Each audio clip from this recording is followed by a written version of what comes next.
ఓం గణేశ శారదా గురుభ్యో నమః. నేటి పంచాంగంలో 2025 సంవత్సరం జూలై నెల 22వ తారీఖు వారం మంగళవారము.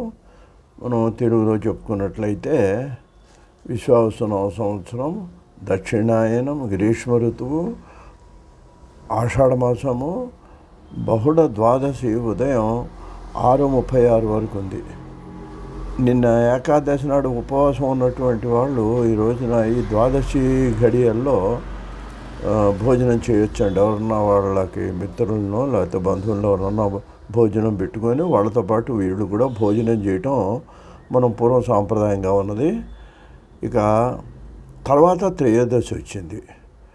త్రయోదశి కూడా రాత్రి 4:20 వరకు ఉంది, అంటే తెల్లారుజామున. మృగశిర రాత్రి 8 గంటల వరకు ఉంది. వర్జము రాత్రి 4 గంటల నుంచి 5:33 వరకు ఉందండి వర్జం. ఇంకా దుర్ముహూర్తం ఉదయం 8:30 నుంచి 9:30 వరకు ఉంది.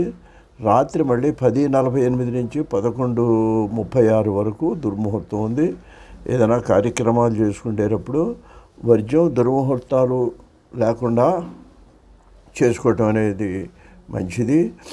ఈ మంగళవారం కాబట్టి చాలామంది కొంతమంది ఈరోజు పనులవి ప్రారంభించరండి. పనులవిని వారం అంత మంచిది కాదని చేస్తారు.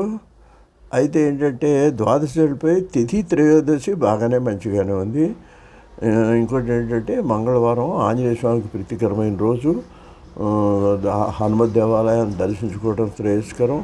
ఇంకా అవకాశం ఉన్నట్లయితే ఒక మంగళవారం నాడు స్వామికి వడమాల సమర్పించుకొని గారెల దండ అది అక్కడ భక్తులందరికీ బంధువులకి పంచుకున్నట్లయితే అది ఆంజనేయ స్వామికి ప్రీతికరమైనటువంటి ఒక నైవేద్యంగా చాలామంది పెద్దవాళ్ళు భావిస్తూ ఉంటాము.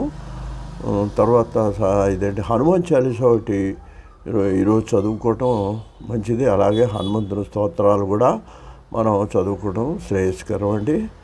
ఇంకా కొంచెం అప్పులు నివారణ బాధ ఉన్నటువంటి వాళ్ళు ఏంటంటే తప్పకుండా మనకండి ఇది చాలా చిన్నది. 5 శ్లోకాలు గతంలో కూడా వీడియోలో నేను చెప్పాను. రుణ విమోచన అంగారక స్తోత్రం అని ఉంది, చాలా చోట్ల దొరుకుతుంది. అది కనుక ఉదయం స్నానం చేసిన తర్వాత కొన్ని మంగళవారాలు మీరు చదువుకుంటే అప్పులు తీరటం కాకుండా అప్పుల బాధ ఇంకా భవిష్యత్తులో కూడా రాకుండా ఆయన అంగారకుడు మనల్ని అనుగ్రహిస్తాడు.